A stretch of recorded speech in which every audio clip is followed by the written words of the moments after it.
मौलाना मुजीबुर रहमान जा बयान ॿुधण जे लाइ मौलाना साहब जो यूट्यूब चैनल ज़रूर सब्सक्राइब कंदा।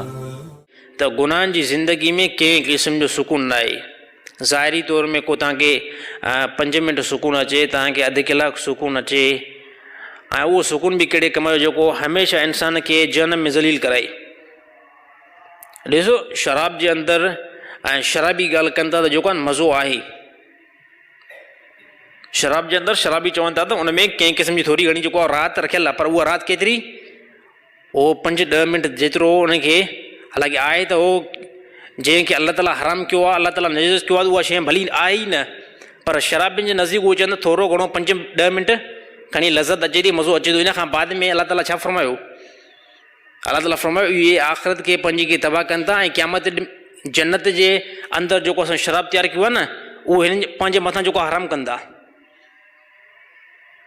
ऐं पंहिंजे मथां जनम जी बाहि पंहिंजे मथां लाज़िम खणनि था। ऐं अल्लाह ताला रोकियो त शराब जेको आहे शराब जे क़रीब बि न वञो, शराब जे क़रीब बि न वञो, नशे जे क़रीब बि न वञो। ऐं अल्लाह ताला क़ुरान हकीम में रोकियो आहे त जेकॾहिं अगरि बंदो इन में मोह हणंदो न त मज़ो सां ई चाहे 5 मिंट 10 मिंट, पोइ हमेशह लाइ जनम में उहो ज़लील थियणो पवंदो आहे। उहो क़यामत एॾी अल्लाह जे ॾाढो मुजरिम थी करे इहो बंदो बीहंदो, नाफ़रमान थी करे इहो बंदो बीहंदो। त दुनिया जे अंदरि ॾिठईं यार तमामु वॾा माण्हू शराब पीअनि था, त जेकॾहिं अगरि मां हिकिड़े पीतुमि, अगरि मां हिकिड़े जेको शराब पीतुमि यार कहिड़ी वॾी ॻाल्हि थींदी आहे? साईं तमामु वॾी भारी ॻाल्हि आहे। जेकॾहिं अगरि सॼो माशरो सभु दुनिया जा इंसान भला काफ़र थियनि त पोइ भला छा मां बि काफ़र थींदुमि छा? इंसाननि खे मां ॻाल्हि कंदुमि त इंसाननि जी जेको आहे न, इंसाननि खे ॾिसी करे त पंहिंजे दिमाग़ खे उन ते इस्तेमालु न कंदा कयो त सभु जेको आहे दुनिया जे अंदरि इंसान जेको बदमाश लॻा पिया आहिनि, सभु जेको आहे बंदा शराब था पीअनि, पोइ मां बि शराब पीआं न साईं? उहो जेकॾहिं सुभाणे सभु जनम में वेंदा त पोइ छा तुंहिंजी दिलि चवे थी मां बि जनम में वञा? त इहा ॻाल्हि जेकी आहे असांखे सम्झ में ईंदी आहे, पर देरि सां जेको आहे सम्झ में ईंदी आहे। त अहिड़ी तरह ज़िना जे अंदरि बिल फ़र्ज़ वल मुहाल जेको अगरि लज़त ऐं राहत रखियल आहे, उहा थोरे के टाइम जी रखियल आहे। उहा 5-10 मिंट को जेको आहे बंदे खे राहत पहुचे थी, पर इन जो नुक़सानु आख़िरत में केतिरो आहे? अहादीस मां छा छा मिलियो आहे त नबी सल्लल्लाहु अलैहि वसल्लम फरमायो त जॾहिं क़यामत जो मंज़र थींदो त ज़ानी मर्द ऐं ज़ानी औरतुनि खे आंदो वेंदो त उन्हनि जी अल्लाह जे नबी फरमायो शर्मगाह किथे हूंदी? अल्लाह जे नबी फरमायो त उन ज़ानी मर्द ऐं अहिड़ी तरह औरत, त उन्हनि जी शर्मगाह नबी सल्लल्लाहु अलैहि वसल्लम फरमायो उन्हनि जे चेहरनि ऐं पेशाननि ते शर्मगाह हूंदी। उते उन्हनि खे जेको शर्मगाह उन्हनि खे नफ़्स हूंदो ऐं उन्हनि खां नबी सल्लल्लाहु अलैहि वसल्लम फरमायो उन शर्मगाह खां उतां जेको निड़ खां उहो शर्मगाह उन्हनि जो उतां हूंदो ऐं उतां जेको गंदगी हेठि वहंदी ऐं उनखे बंदा चटींदा। हे जेको ज़िना ॾिसो थोरी राहत जे करे क़यामत ॾींहुं केतिरो बंदनि खे ऐं इंसाननि खे ज़लील थियणो थो पए।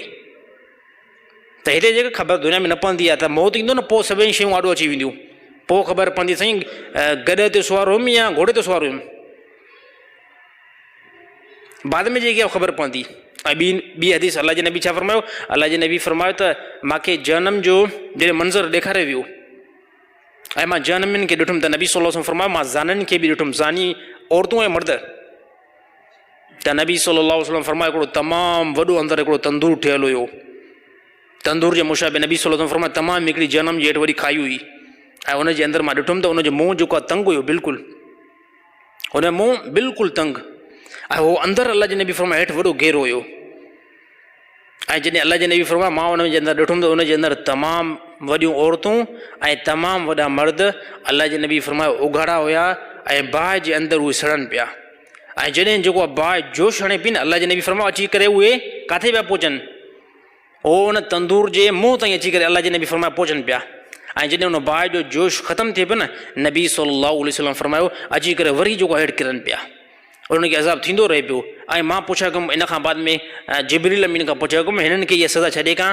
ॿुधायो वियो या रसूल अल्लाह तव्हांजी उम्मत जा उहे नौजवान मर्द ऐं औरतूं जंहिं ज़िना जे अंदरि ज़िंदगी गुज़ारी, जंहिं निकाह खे जेको फोकस न कयो, त जंहिं शइ खां अल्लाह ऐं उनजे रसूल रोकियो आहे न, रोकियो अगरि असां उहो जेको क़दम अॻिते खणंदासीं न, साईं दुनिया में बि ज़लील थींदासीं ऐं आख़िरत में बि ज़लील थींदासीं। दुनिया में बि ज़लील ऐं आख़िरत में ॾिसो कंहिं अगरि कंहिं बि नौजवान मर्द खे कंहिं औरत खे इन बुरे फेल जे अंदरि ॾिठो वेंदो आहे त पोइ हुनखे छॾियो वेंदो आहे। कंहिं न दुनिया में बि त सज़ा मिले थी न, जेकॾहिं अगरि इस्लामी कानून हुजे न, इस्लामी कानून हुजे त जेकॾहिं अगरि इहो कुंवारा आहिनि त उन्हनि खे कोड़ा लॻाया वेंदा, ऐं जेकॾहिं अगरि इहे शादीशुदा आहिनि त उन्हनि खे संसार कयो वेंदो इस्लामी कानून जे तहत। छाजे करे हिनखे दुनिया में इहा सज़ा मिली। नबी सल्लल्लाहु अलैहि वसल्लम जे ज़माने में काफ़ी इहे वाक़िया पेश आया। अलाह जे नबी संसार उन्हनि खे करायो, शादीशुदा जेकॾहिं मर्द हुयो न अलाह जे नबी उन्हनि खे संसार करायो आहे, ऐं जेकॾहिं औरतूं अलाह जे नबी उन्हनि खे बि जेको संसार करायो आहे। छाजे करे हे दुनिया जे अंदरि इहा इन्हनि जे मथां सज़ा आहे ज़िना करण जी, ऐं उन्हनि पाण खे पाण ई पेश कयो, उन्हनि पाण खे पाण पेश कयो त आख़िरती ज़िलत खां ॾिठो त आख़िरती ज़िलत खां, आख़िरत में अलाह जे ॾाढो बीहण खां ऐं तमामु माण्हुनि जा ॾाढो ज़लील थियण खां बहितर आहे त पोइ दुनिया में सज़ा मिले असांखे। उन दुनिया जे ॾाढो जेको आहे पंहिंजी सज़ा खे क़बूल कयो।